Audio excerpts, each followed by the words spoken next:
how to create Sephora account.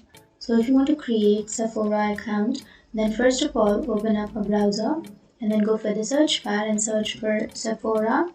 And here on the first search you will have www.sephora.com, and here on the first search you will have www.sephora.com. Click on that, and if you want to create your account, then you can go for here sign in, which is on the upper right, and here you will get create account option. Click on create account and then enter your email address and then click on continue and enter your first and last name and then your password. Create your password. It must be at least 6 to 12 characters, and then your phone number, and click on here if you want to save your account. And then here you have to enter your date of birth, choose your month and then your day, and on the last you have to enter your postal code or your zip code, but this is optional.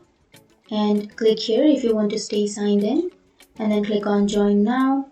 So that's it. That's how you create your account, and you can skip this question, and that's it. And if you have any questions, feel free to comment below. Thanks for watching.